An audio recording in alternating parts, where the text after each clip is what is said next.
राधा रानी सरकार की जय हो। ओम स्वस्ति श्री गणेशाय नमः। ओम स्वस्ति श्री राधा कृष्ण चरण कमलेभ्यो नमः। ओम स्वस्ति श्री कुल देवताभ्यो नमः। लंबोदरं परम सुंदरमेकदंतं रक्तांबरं त्रिनयनं परमं पवित्रम् ओद्य दिवाकर करोज्ज्वलकायकान्तं विघ्नेश्वरं सकलविघ्नहरं नमामि। कृष्ण त्वदीय पद पंकज पंजरान्ते अद्यैव मे विसतु मानस राजहंसः। प्राण प्रयाण समये कपवात पित्ते कंठावरोधन विधौ स्मरणं कुतस्ते। राधा मेरी स्वामिनी मैं राधे जी को दास। जन्म जन्म मोहि दीजियो श्री वृंदावन को वास। हरे राम राम राम हरे हरे, हरे कृष्ण कृष्ण कृष्ण हरे हरे। परंपरात्पर अखिलेश्वर करुणा वरुणालय भक्तिवांछा कल्पतरु पीतांबरधारी श्री बांके बिहारी लाल जी के चरणों में इस दास का सादर प्रणाम। परम आराध्य लाडली श्री विष भानु नंदिनी किशोरी श्री राधा रानी जी के चरणों में इस दास का सादर प्रणाम। इस ध्वनि यंत्र के माध्यम से दूर दूर तक जहां जहां तक मेरी आवाज जा रही है उन जीवों के हृदय में विराजमान श्री गोविंद के चरणों में इस दास का सादर प्रणाम। आइए आज की मंगलमय कथा में प्रवेश करते हैं। आज राजा परीक्षित ने आचार्य सुखदेव जी से प्रश्न किया कि हे गुरुदेव, गज और ग्राह का युद्ध कैसे हुआ, कृपा करके मुझे बताएं। आसीद गिरिवरो राजंस त्रिकोटित विश्रुतः क्षीरोदेनावृतः श्रीमान योजनायुतमुच्छ्रितः। आचार्य सुखदेव कहने लगे, राजन, एक बहुत बड़ा पर्वत है, त्रिकूट नामक पर्वत है, जिस पर एक हाथी रहता था। उस हाथी का नाम गजेंद्र था। जब वह हाथी चलता था तो सारी पृथ्वी डोलती थी। उस हाथी के अंदर 10,000 हाथियों का बल था। महाराज, एक दिन गजेंद्र अपने पूरे परिवार के साथ सरोवर में स्नान करने के लिए गया। आज गजेंद्र अपने सूंड में जल भरकर अपने पत्नी और बच्चों पर डालने लगा, जल क्रीड़ा करने लगा। महाराज, उसी सरोवर में एक ग्राह रहता था।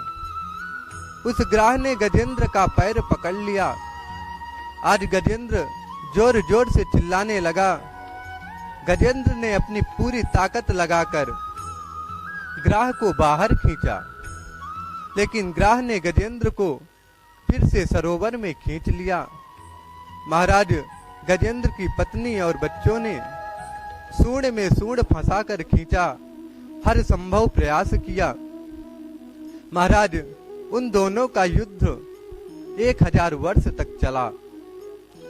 गजेंद्र जब हर संभव प्रयास करके थक गया, महाराज आपको बताएं, जो कई देवताओं की उपासना करते हैं उनका कार्य कभी सिद्ध नहीं होता। आज गजेंद्र देवताओं को याद करने लगा।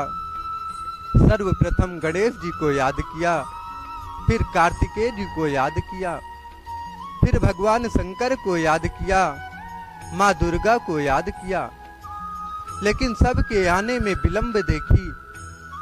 महाराज कोई भी मदद के लिए नहीं आया। महाराज आपको बताएं, हमारे जीवन में 5 चीजें एक होनी चाहिए: मंत्र, माला, गुरु, इष्ट और आसन। ये 5 चीजें हमारी एक होनी चाहिए। महाराज आपको बताएं, गजेंद्र ने अपने जीवन में कई देवताओं की उपासना की, इसलिए कोई भी मदद के लिए नहीं आया। आज गजेंद्र जब हर संभव प्रयास करके थक गया तो कहने लगा, हे प्रभु, मैं नहीं जानता कि कौन प्रभु हमारी रक्षा करेंगे, लेकिन हे प्रभु, जिस प्रभु के सहारे यह सृष्टि चलती है वह प्रभु मेरी रक्षा करें। आज गजेंद्र ने बहुत सुंदर भगवान की स्तुति की है। नमो नमस्ते खिल कारणाय निष्कारणाय अद्भुत कारणाय सर्वागमाम्नाय महाडवाय नमो पवर्गाय परायणाय। जैसे गजेंद्र ने भगवान की स्तुति की, वैसे भगवान गजेंद्र की रक्षा करने के लिए दौड़ पड़े। आज भगवान के हाथ में जो पुष्प था वह छूट गया और जाकर सरोवर में गिरा। आज भगवान के हाथ में शंख, चक्र, गदा सुशोभित है। आज भगवान गजेंद्र की रक्षा के लिए गए। आज गजेंद्र भगवान को आते हुए देखा तो वो पुष्प उठाकर भगवान का स्वागत किया। आज भगवान गजेंद्र के ऊपर प्रसन्न हो गए। भगवान ने अपना सुदर्शन चक्र छोड़ा और सर्वप्रथम ग्राह, घड़ियाल, मगर, जिसने गजेंद्र का 1000 वर्षों से पैर पकड़ रखा था, 1000 वर्षों से रक्त का पान कर रहा था, सर्वप्रथम भगवान ने उसका उद्धार किया। महाराज आपको बताएं, यह ग्राह कौन है?